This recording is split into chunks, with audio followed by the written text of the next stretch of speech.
good evening everyone. I'm Russell May Plaza and I'm going to talk all about records management.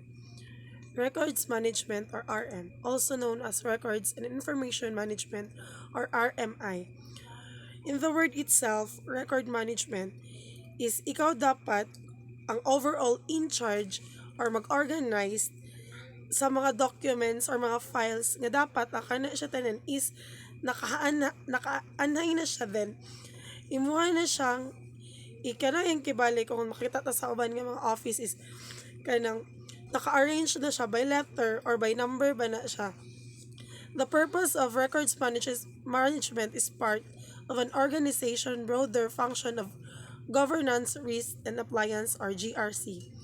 Record is something that represents proof existence and that can be used to recreate or prove states existence regardless of medium or characteristics.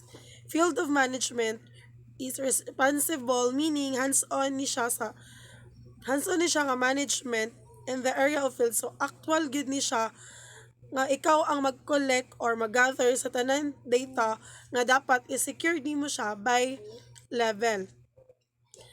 Records can be either tangible objects such as documents, birth certificate, or etc. So, dapat, for example, sa mga birth is, dapat naka-hanay na siya or na-organize na siya tanan para in case na ay mga sa imo ka na mga information, dali na lang nimo siya mapakita o dali na lang po nimo mahatag tanan mga data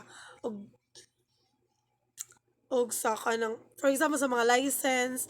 So kuan na is na mawalaan og license. So naka nang dali na lang ka maka-provide sa details or katong information niya kay na naman kay na secured nga mga documents nga kinahanglanon nimo. And that's all. So I am RJ Adrian P. Sulapas, the next reporter. My topic is alphabetic indexing rules and procedure. Every business must develop and maintain an organized way to store writing communication such as report, letter, memorandums, order, form, invoice, and other such information that is available for efficient retrieval or reference. This method storing record is called filing, while there are a number of different methods for storing or filing information: alphabetical, subject, numeric, and geographic. The most common method is alphabetic filing system. So, alphabetic indexing rules and procedure is money ang nagabuhat or naga-organize sa mga report, letter, og memorandum og uban pa na mga information.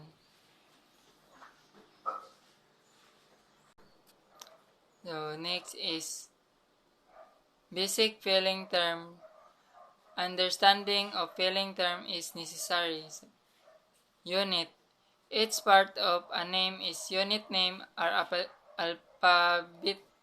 alphabeticalized unit by if there are two parts in a name, the name has two units. So, ang unit 1 is muna ang imang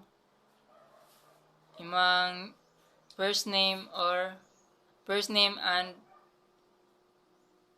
middle name. So, ang unit 2 is muna ang imang username.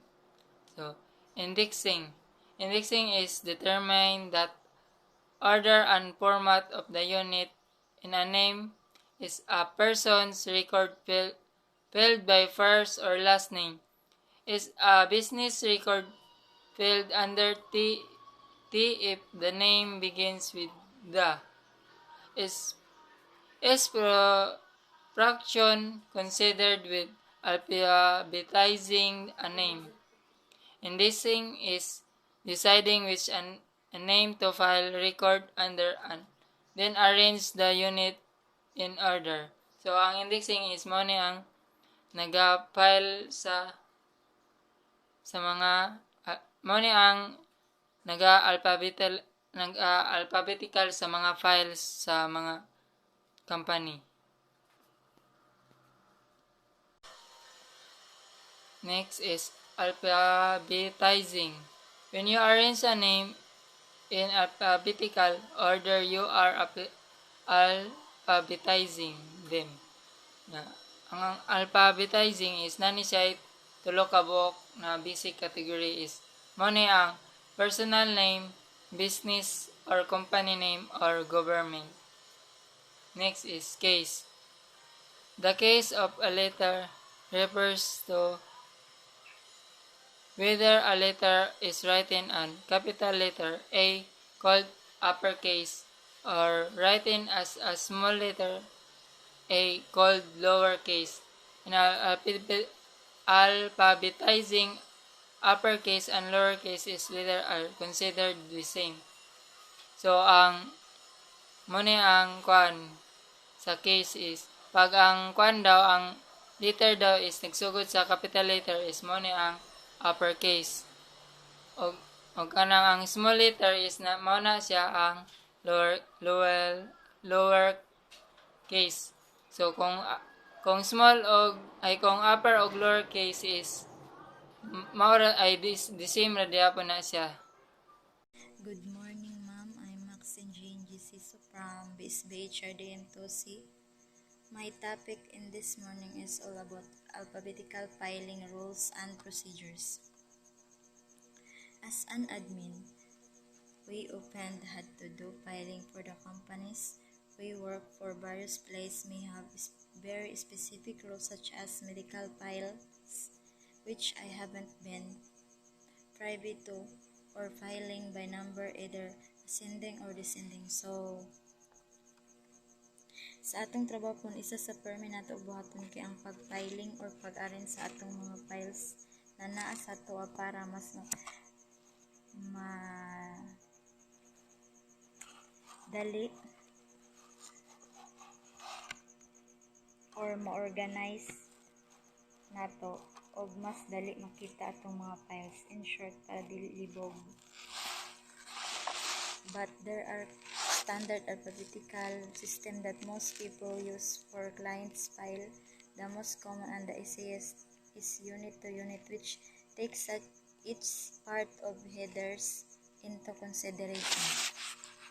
So, alphabetical filing rules and procedure kay isa sa paraan para mag-arrange sa atong file, and ang pinakadali ang buhaton lang nimo kay i-arrange siya based sa iyang purpose, file name, or ang mga files na common to ang mas lisod na mga files.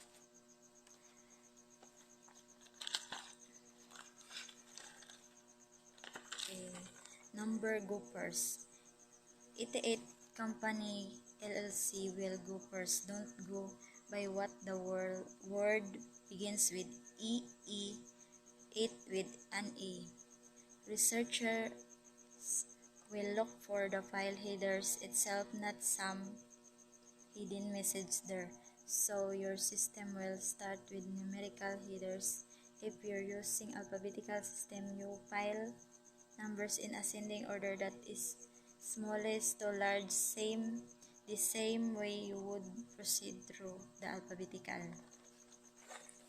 So, sa alphabetical filing rules and procedure, ang una kay numbers. If na ay number ang file, kay chronological na nimo pag-arrange, depende na lang sa file kung padako ba or pagamay ang pag-arrange sa mga files. And that's all. Thank you. Good morning, everyone. My name is April Grace A. Aldabi, and I am the reporter of when you get the letters initials, go first within their letter designation. WW Logistics and WW Lumpy both begin with the letter W. Which one goes first? Well, L comes before W in the alphabet, so look at the first initial. WW Logistics followed by WW Lumpy. For alphabetizing, names or words that share the same first letter, the rule is that initials should be considered first within their letter designation before moving on to the next letter. So in the example given, the names WW Logistics and WW Lumpy both begin with the letter W. To determine the order, the author suggests looking at the first initial of each name since L comes before W in the alphabet. WW Logistics would come before WW Lumpy in the arrangement. So the next is, if the first person name is part of the title, use the first letter of the first name. Providing a rule for alphabetizing names within the first person name is part of the title. The rule is to use the first letter of the first name rather than the last name. To file the name in the example given, the company name is Bob Anders Corporation, and the author suggests filing it under B instead of A because Bob is part of the title. The author provides an example of how people might refer to the company, either saying Bob Anders Corporation or simply Bob Anders. This rule ensures that the name is filed correctly and can be easily found when needed. So, good morning everyone. I am Elmi M. Rodriguez. As a continuation of our part, I will be going to discuss the another part of records management, which is ignore the article the. So where does the Candidaton Association go? Not under T, although I've seen people do this many times. File headers typically don't begin with A or an, although technically it is a part of the name, such as an excellent cupcake baker, it would go under A. So most systems ignore the because it's so common. Pretend it isn't there and file them under C for Candidaton. Okay, so bale, pag mag-arrange ganig files, much better if i-ignore na lang nimo ang mga da sa mga titles tungod kay common ra kaayo. So for example, ang imong article title kay The Candidaton Organization, ma-fall siya dili under the file of the Candidaton Organization, but instead mahimo na siyang Candidaton Organization. Why? Because filing your files under the is too common, like I said kanina na masyado siyang common, or at least mas dali mahinamduman ang name sa files mismo. Okay, so records technology. Online coursework for record technicians, also called information technicians, are commonly available. These programs instruct students on how to create and maintain electronic records but hold information. So anyways, the record technology kay mga tools na ginagamit nato sa pag-save or pag-arrange sa itong mga files. Depended na lang sa company unsa ilang gamiton. Nakadepende lang na lang kung magpabuhat pa ba mo og inyong kaugalingon nga database systems or maggamit ra mo og mga nakabuhat na daan.